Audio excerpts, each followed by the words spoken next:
Hey guys, welcome back to my channel drama series. Part 4 तक की कहानी आपको पिछले वीडियो में बता चुकी हूँ, जिसका लिंक आपको मेरे वीडियो सेक्शन में मिल जाएगा। पिछले एपिसोड में हमने देखा था कि और मिस्टर लू उस प्रोजेक्ट को किसी और बंदे को देने लगते हैं तो जिनसू कहता है प्लीज मुझे एक मौका दे दीजिए, अगर मैं डेडलाइन तक आपका काम नहीं कर पाया तो मैं इस जॉब से रिजाइन कर दूंगा। तो मिस्टर लू जिनसू की बात मान लेते हैं और उसे वार्निंग देकर वहाँ से चले जाते हैं। तो साओ ये सब देख रही होती है तो उसे जिनसू के लिए बहुत बुरा लगता है। आगे वो दोनों मिलकर हर मुमकिन कोशिश करते हैं और सारे वर्कर को मनाने की कोशिश करते हैं, पर कोई भी वर्कर नहीं मानता।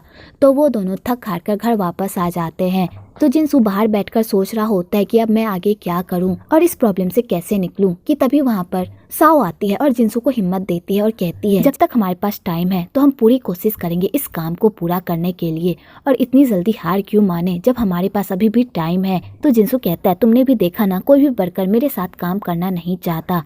तो साओ कहती है तो क्यों ना हम पुराने वाले वर्कर को मनाएं, मेरे पास एक आइडिया है। आगे साओ जिनसू को उसी वर्कर के पास लेकर जाती है तो वो वर्कर जिनसू का अच्छे से वेलकम नहीं करता, और जिस तरह जिनसू ने उसे ट्रीट किया होता है वो वर्कर भी जिनसू को उसी तरह ट्रीट करता है और उसे ढेर सारे काम करवाता है। तो जिनसू को बहुत ही गुस्सा आता है, पर साओ उसके गुस्से को कंट्रोल करती है और उन दोनों में बैलेंस बनाने की कोशिश करती है। आगे जिनसू उस घर के ब्लूप्रिंट को देखता है तो उस ब्लूप्रिंट में बहुत ही गड़बड़ होती है, क्योंकि वहाँ का जो मटेरियल होता है वो बिल्कुल सस्ता होता है और बिल्कुल परफेक्ट नहीं बैठा हुआ होता है। अगर कभी भी भूकंप या कुछ भी हुआ तो वो सामान तुरंत टूट सकता है। तो जिनसू ये बात उस वर्कर को बताता है, पर वो वर्कर उल्टा जिनसू पर ही गुस्सा करने लगता है और इसी बात को लेकर दोनों में लड़ाई हो जाती है और जिनसू के हाथ से ये मौका भी चला जाता है। आगे जिनसू बेचारा अपने काम से गिव अप कर देता है, क्योंकि उसने बहुत कोशिश की पर कोई भी रास्ता नहीं निकल पाया। तो वो अपने दिल पर पत्थर रखकर रेजिग्नेशन लेटर लिखता है। अगली सुबह जिनसू जब साओ से मिलने के लिए जाता है तो साओ अपने रूम में नहीं होती। तो जिनसू पूरी तरह टेंशन में आ जाता है कि आखिरकार साओ पूरी रात कहाँ पर थी। तो जिनसू उसी अपार्टमेंट में जाता है साओ को ढूंढने के लिए। तो साओ वहीं पर रहे, क्योंकि साओ पूरी रात उस अपार्टमेंट में काम कर रही होती है। तो जिनसू ये सब देखकर पूरी तरह हैरान होता है। आगे जिनसू साओ को कहता है मैं ऑलरेडी गिव अप कर चुका हूँ, तो फिर तुम ये सब क्यों कर रही हो। तो साओ कहती है अभी भी हमारे पास टाइम है, तुमने गिव अप कर दिया लेकिन मैंने नहीं किया है, अगर हम मिलकर ये काम करेंगे तो पूरा हो जाएगा। तो जिनसू को साओ के ऐसे बिहेवियर पर बहुत गुस्सा आता है और वो कहता है तुम इस तरह जिद क्यों करती हो जब तुम्हें पता है कि ये काम नहीं होगा। इसी तरह तुमने अपने बॉयफ्रेंड के साथ भी किया था, जिस वजह से उसने तुम्हें छोड़ दिया। तो साओ को ये सुनकर बहुत ही बुरा लगता है कि तभी वहाँ पर वो वर्कर आ जाता है और जिनसू को कहता है मैं तुम्हारे साथ काम करने के लिए तैयार, और मुझे माफ कर दो, मैं तुम्हारी फीलिंग नहीं समझ पाया। कल तुमने जो भी कहा वो बिल्कुल सच था। कल मेरी वाइफ साइट पर आई थी और उसका एक्सीडेंट होते होते बच गया। अगर मैंने तुम्हारी बात सुन ली होती तो आज मेरी वाइफ के साथ वो हादसा नहीं होता। प्लीज मुझे माफ कर दो। अब तुम मुझे जैसा काम करने को कहोगे मैं वैसा करूंगा और तुम्हारा काम खत्म करके ही जाऊंगा। आगे सारे लोग मिलकर उस अपार्टमेंट का काम करते हैं और वो लोग पूरी तरह उस अपार्टमेंट का काम कर देते हैं। आगे जब मिस्टर लू उस अपार्टमेंट को देखते हैं तो वो उस अपार्टमेंट को देखकर बहुत खुश हो जाते हैं और जिनसू के काम से भी बहुत इम्प्रेस होते हैं। तो मिस्टर लू जिनसू के काम से खुश होकर उसे एक हॉलीडे पैकेज देते हैं। तो जिनसू उसे लेने से मना कर देता है, पर साओ उसे ले लेती है। तो मिस्टर लू कहते हैं मिसेस सोंग आप बहुत ही कमाल है, आपने अपने पति को सपोर्ट किया और उनका साथ नहीं छोड़ा। जिनसू तुम्हारी वाइफ बहुत ही अच्छी है, इसलिए इसका अच्छे से ख्याल रखना और इसे कभी भी चोट मत पहुंचाना, समझे। ऐसी वाइफ तो खुश नसीब वालों को मिलती है और तुम्हें मिली है तो इसका ख्याल रखना। आगे साओ उस टिकट को देखकर बहुत खुश हो रही होती है। तो जिनसू कहता है तुम्हें ये टिकट नहीं लेना चाहिए। तो साओ कहती है तुम्हें पता है मेरे लाइफ का एक ही असूल है, सबसे पहला खाना तो वेस्ट नहीं करना और दूसरा जब कोई फ्री का सामान मिले तो उसे भरपूर यूज करना। और वैसे भी मिस्टर लू ने ये पैकेज मुझे दिया है तो मैं इसे एंजॉय करूंगी ही। आगे जिनसू साओ से माफी मांगता है कि तभी उसने उसे इतना कुछ सुना दिया था। तो साओ कहती है तुमने कुछ गलत नहीं कहा, मैं हमेशा लोगों के बारे में ही सोचती थी, मैंने कभी भी अपने बारे में सोचा ही नहीं, जिस वजह से आज मैं ऐसी बन गई हूँ। लेकिन अब मैंने डिसाइड कर लिया है कि अब मैं अपनी लाइफ जीऊंगी और खुद के लिए जीऊंगी, और अब मुझे कुछ भी पसंद आएगा तो मैं किसी को भी अपने आप से छीनने नहीं दूंगी। कि तभी जिनसू को उसके कलीग्स का कॉल आता है और वो उसे ड्रिंक करने के लिए बुलाता है। तो वो दोनों जाकर बार में अपने कलीग्स और बॉस के साथ खूब ड्रिंक करते हैं। तो जिनसू साओ को कम ड्रिंक करने को कहता है, पर साओ उन लोगों के साथ बहुत ड्रिंक करती है और खूब मजे करती है और उन लोगों को भी साओ के साथ बहुत मजा आता है। इधर डायरेक्टर ने एक पार्टी रखी होती होती है जिसकी होस्ट वही होती है। तो वहाँ पर ढेर सारे लड़के होते हैं जो उसकी ही एजेंसी के होते हैं, जो वही पर डोरे डालते हैं। तो वही भी उन लड़कों के साथ घुल मिल जाती है और उनके साथ खूब मजे करती है। इधर साओ खूब ड्रिंक कर लेती है और बहुत ही नशे में रहती है। तो जिनसू उसे संभालता है। तो साओ नशे की हालत में जिनसू से अपने दिल की बात कहती है। तो जिनसू को साओ के लिए बहुत बुरा लगता है कि वो इतने दुख में है फिर भी स्माइल कर रही है। आगे वही खूब नशे में होती है और उन लड़कों के साथ मजे करते हुए जा रही होती है। तो वो लड़का वही का फायदा उठाता है और उसे किस करता है। तो वही उन लोगों को रोकती भी नहीं और उसके साथ खूब मजे करती है कि तभी वहाँ पर पुलिस आ जाती है और उन लोगों की गाड़ी को पकड़ लेती है। इधर जिनसू भी उसी रास्ते से जा रहा होता है और वो वही को देख लेता है। तो उसे वही के ऐसे बिहेवियर को देखकर बहुत ही गुस्सा आता है और वो वही को साइड में ले जाकर कहता है, तुम ये सब क्या कर रही हो, क्या यही है तुम्हारा काम? तो वही फिर से बहाना बनाने लगती है कि वो जैसा सोच रहा है वैसा कुछ भी नहीं है, वो बस ऐसे ही उन लोगों के साथ है। तो जिनसू कहता है, तुम हमेशा ऐसा ही करती हो और हमेशा बहाना बनाने लगती हो, लेकिन आज तुम्हारा कोई भी बहाना मुझ पर नहीं चलेगा। मेरे सारे दोस्त मुझे कहते थे कि तुम बहुत ही आसान लड़की हो, किसी भी लड़की के साथ घुल मिल जाती हो, उसके साथ रोमांस करने लगती हो, लेकिन मैंने कभी भी उनकी बातों पर भरोसा नहीं किया, सिर्फ तुम पर भरोसा किया। लेकिन आज जो तुमने हरकत की है उससे तुमने मेरे भरोसे को चकनाचूर कर दिया है। तो वही जिनसू को समझाने की बहुत कोशिश करती है पर जिनसू उसकी एक भी नहीं सुनता और कहता है, तुम्हें पता है मैं किस दौर से गुजर रहा था, लेकिन तुमने कभी भी मेरा हाल चाल नहीं पूछा। लेकिन कोई है जो मेरी फिक्र करता है, मुझे सपोर्ट करता है और मेरे दुख में मेरा साथ देता है। ये सब काम तुम्हें करना चाहिए था, लेकिन तुम तो यहाँ पर मजे करने में बिजी हो। तो वही को भी गुस्सा आ जाता है और वो जिनसू को कहती है, क्या तुम्हें साओ से प्यार हो गया है? उस लड़की को आए हुए कितने दिन हुए,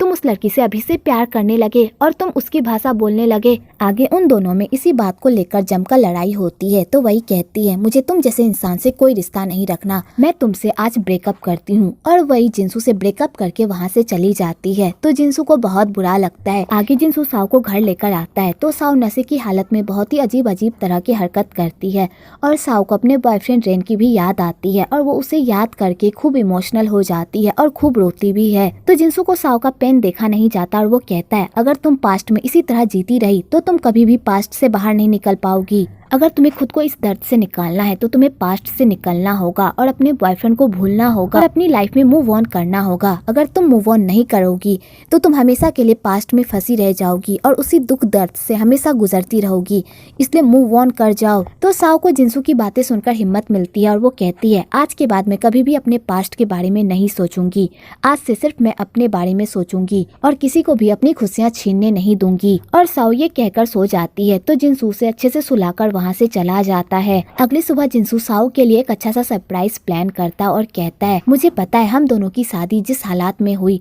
वो बिल्कुल भी ठीक नहीं थी, लेकिन हम दोनों का भी तो खुशियों पर हक है ना, तो फिर चलो हम लोग एक ट्रिप पर जाते हैं और वहाँ पर ढेर सारी खुशियाँ एंजॉय करते हैं। हमने लोगों की वजह से बहुत रो लिया, अब हमें अपने बारे में सोचना चाहिए और लाइफ में मूव ऑन करना चाहिए। जब हम दोनों का अलग होना लिखा ही है तो क्यों ना हम दोनों खुशी खुशी अलग हो जाए। जैसे ही हम लोग ट्रिप से वापस आएंगे मैं तुम्हें डाइवोर्स दे दूंगा और तुम अपनी लाइफ आराम से जी पाओगी और मैं तुम्हें 1 मिलियन भी दे दूंगा जिससे तुम अपना सपना पूरा कर पाओगी। तो साओ ये सुनकर खुश हो जाती है और जिनसू को गले लगा लेती है। आगे वो लोग हनीमून के लिए उस रिजॉर्ट में जाते हैं। तो साओ का वहाँ पर बहुत ही अच्छे से वेलकम किया जाता है क्योंकि ये सब जिनसू ने साओ के लिए प्लान किया होता है। तो साओ ये सब देखकर बहुत खुश होती है। इधर वही भी अपनी शूटिंग करने के लिए उसी रिजॉर्ट में आती है। तो वही साओ और जिनसू को एक साथ एक रूम में जाते हुए देख लेती है। तो उसे बहुत ही बुरा लगता है कि जिनसू इतनी जल्दी मूव ऑन कैसे कर सकता है। आगे साओ जब रूम में जाती है तो जिनसू ने उसके लिए बहुत ही अच्छा डेकोरेशन करवा के रखा हुआ होता है। तो साओ वो सब देखकर बहुत ही इमोशनल हो जाती है और उसे बहुत ही अच्छा लगता है कि जिनसू ने उसके लिए इतना कुछ किया। आपको यहाँ पर इन दोनों की नोक झोंक भी देखने को मिलेगी। इधर एक नए बंदे की एंट्री होती है जिसका नाम रॉकी होता है। रॉकी भी एक एक्टर होता है। रॉकी की भी एक स्टोरी होती है जो आपको आने वाले एपिसोड में पता चलेगा, लेकिन मैं उसके बारे में थोड़ा कुछ आप लोगों को बता देती हूँ। रॉकी एक लड़की से प्यार करता था जो बिल्कुल वही की तरह दिखती थी और रॉकी ने वही को इस फिल्म के लिए इसलिए चूज किया क्योंकि वो जेनी की तरह दिखती है। वो जेनी को भुलाने के लिए वही के करीब रहना चाहता है ताकि वो अपने पास्ट से बाहर आ सके। क्योंकि जेनी के जाने के बाद रॉकी की लाइफ पूरी तरह बदल गई है। वो ना ही अच्छे से सो पाता है और ना ही अपनी लाइफ अच्छे से जी पा रहा है। आखिरकार जेनी के साथ क्या हुआ और रॉकी उसके साथ इतना अटैच क्यों है, वो तो आपको आने वाले एपिसोड में ही पता चलेगा। आगे रॉकी और वही का शूट चलता है तो वही अच्छे से शूट नहीं कर पाती, तो सारे डायरेक्टर वही का ऐसा रूप देखकर वही पर खूब चिल्लाते हैं और कहते हैं अगर तुम्हें एक्टिंग नहीं आती तो तुम यहाँ पर क्या कर रही हो। तो वही उन लोगों से माफी मांगती है और एक मौका मांगती है। तो वो सारे डायरेक्टर वही पर गुस्सा करके वहाँ से चले जाते हैं। तो बेचारी वही पूरी तरह अपसेट हो जाती है। वही का ध्यान काम में इसलिए नहीं लग रहा होता है क्योंकि उसका सारा ध्यान जिनसू और साओ पर होता है कि वो दोनों रूम में क्या कर रहे होंगे, और वही यही सब सोच सोचकर पूरी तरह पागल हो रही होती है। आगे साओ और जिनसू डिनर के लिए जा रहे होते हैं कि तभी जिनसू को कंपनी से कॉल आता है और उसका बॉस किसी काम से उसे बाहर जाने को कहता है। तो बेचारा जिनसू ये काम तो करना नहीं चाहता क्योंकि वो साओ के साथ टाइम स्पेंड करना चाहता है, पर उसे मजबूरन वहाँ जाना पड़ता है अपने बॉस के कहने पर। आगे जब साओ को पता चलता है कि जिनसू काम की वजह से बाहर चला गया है और वो उसके साथ डिनर नहीं करेगा तो साओ को बहुत बुरा लगता है और बेचारी अकेले ही डिनर करने के लिए चली जाती है। इधर वही भी उसी जगह पर डिनर कर रही होती है कि तभी वहाँ पर रॉकी आता है और वही को इस तरह नाराज और अपसेट देखकर उसे चीयर अप करने की कोशिश करता है और उससे अपनी एक्टिंग स्किल की बातें शेयर करता है कि जब वो नया था तो उसने भी बहुत सारी गलतियां की थी। लोग इसी तरह गलतियों से सीखते हैं, इसलिए तुम परेशान मत हो, तुम सब कुछ ठीक कर लोगी। तो वही को ये सब सुनकर हिम्मत मिलती है। इधर जिनसू जिस बंदे से मिलने के लिए जाता है वो बंदा उसके साथ काम करने के बजाय उसी से ढेर सारा काम करवाता है। तो जिनसू उसे अपने प्रोजेक्ट के बारे में बताता है पर वो बंदा नहीं सुनता। तो जिनसू को भी गुस्सा आ जाता है और वो कहता है मैं यहाँ पर तुम्हारे कचरे साफ करने के लिए नहीं आया हूँ, तुम्हारी वजह से किसी को छोड़कर आया हूँ जिसके साथ मुझे टाइम बिताना चाहिए था। अगर तुम्हें मेरे साथ काम नहीं करना तो मुझे भी तुम्हारे साथ बात करने में कोई इंटरेस्ट नहीं है, मैं यहाँ से जा रहा हूँ। तो वो बुढ़ा कहता है तुमने किससे टाइम दिया था मुझे बताओ। तो जिनसू कहता है मैं अपनी वाइफ के साथ टाइम स्पेंड करना चाहता था लेकिन तुम्हारी वजह से मैं यहाँ पर पड़ा हूँ। तो वो बुढ़ा जैसे ये सुनता है कि जिनसू अपनी वाइफ के साथ टाइम स्पेंड करना चाहता था तो वो बुढ़ा खुश हो जाता है और जिनसू के साथ प्रोजेक्ट करने के लिए तैयार हो जाता है क्योंकि उस बुढ़े की नजर में प्यार बहुत ही इम्पोर्टेंट होता है। और उसे जैसे ही पता चलता है कि जिनसू अपनी वाइफ से इतना प्यार करता है और वो उसके पास वापस जाना चाहता है तो वो बुढ़ा जिनसू के साथ प्रोजेक्ट साइन कर लेता है और वहाँ से जिनसू को जल्दी भेज देता है साओ के पास। इधर साओ अकेली वहाँ पर बैठकर टाइम पास कर रही होती है क्योंकि उसे जिनसू के बिना मन नहीं लग रहा होता है, लेकिन बेचारी कर भी क्या सकती है। वो जिनसू का बहुत वेट करती है पर जिनसू नहीं आता तो बेचारी लास्ट में खाना ऑर्डर कर देती है। तो सारे वेटर उसका खाना लेकर आते हैं और वो सारा खाना साओ के पसंद का होता है। तो साओ ये सब देखकर पूरी तरह खुश हो जाती है कि तभी वहाँ पर जिनसू की भी एंट्री हो जाती है। तो साओ जिनसू को देखकर और खुश हो जाती है। इधर वही भी उन दोनों को एक साथ देख लेती है। बेचारी तो जल के भुन जाती है पर उन दोनों को वो छुप छुप कर ही देखती है। इधर रॉकी ये सब नोटिस कर रहा होता है और वो वही से पूछती है ये तो मिस्टर सॉन्ग है जिसके साथ तुम्हारा स्कैंडल हुआ था, क्या तुम इनसे बात नहीं करोगी। तो वही कहती है हम दोनों दोस्त हैं और मैं नहीं चाहती कि मैं इन दोनों के बीच में खलल डालूं, इसलिए मैं यहीं से ठीक हूँ। और वही रॉकी के सामने अपने लव लाइफ को छुपाने की कोशिश करती है पर रॉकी ये सब नोटिस कर रहा होता है। आगे मिस्टर सॉन्ग अपनी वाइफ मिसेस सॉन्ग के लिए अच्छा सा सॉन्ग प्ले करवाता है और उसके साथ डांस भी करता है। तो वहाँ के सारे स्टाफ मिस्टर सॉन्ग को मिसेस सॉन्ग को किस करने को कहते हैं। तो वो दोनों बहुत ही अजीब सिचुएशन में फंस जाते हैं। तो मिस्टर सॉन्ग सबकी बात रखने के लिए मिसेस सॉन्ग को गाल पर किस कर लेते हैं। तो वही उन दोनों को इतना करीब देखकर तो पूरी तरह शॉक्ड हो जाती है और बेचारी अपना टूटा हुआ दिल लेकर वहाँ से चली जाती है। आगे जिनसू साओ को किचन लेकर जाता है और कहता है तुम्हारा जो मन करे तुम यहाँ पर बनाओ, मैं तुम्हारे हाथ का बना हुआ खाना खाना चाहता हूँ। तो साओ कहती है तुमने तो कहा था कि तुम यहाँ पर काम करने के लिए आने वाले हो, तुमने मुझसे झूठ कहा ना। तो जिनसू कहता है मैं तो यहाँ काम से ही आया था, मैंने सोचा तुम भी कुछ मनोरंजन कर लोगी इसलिए मैं तुम्हें यहाँ पर लेकर आ गया, अगर तुम्हें यहाँ नहीं कुछ करना तो चलो। तो साओ कहती ऐसा नहीं है, मैं बनाऊंगी, वैसे तुम्हारे लिए मैं क्या बनाऊं। तो जिनसू कहता है तुम जो भी प्यार से बनाओगी मैं उसे खा लूंगा। तो साओ कहती है क्या मैं तुम्हारे लिए ब्रेड बनाऊं, तुमने कहा था ना कि तुम बचपन में सिर्फ ब्रेड ही खाते थे क्योंकि तुम्हारी मम्मी हमेशा बिजी रहती थी और तुम्हें टाइम नहीं दे पाती थी। तो जिनसू ये सब सुनकर इमोशनल हो जाता है। तो साओ कहती है मुझे माफ कर दो, मुझे ब्रेड का नाम नहीं लेना चाहिए, अगर तुम नहीं चाहते तो मैं नहीं बनाऊंगी। तो जिनसू कहता है ऐसी कोई बात नहीं है, अगर तुम बनाना चाहती हो तो बनाओ।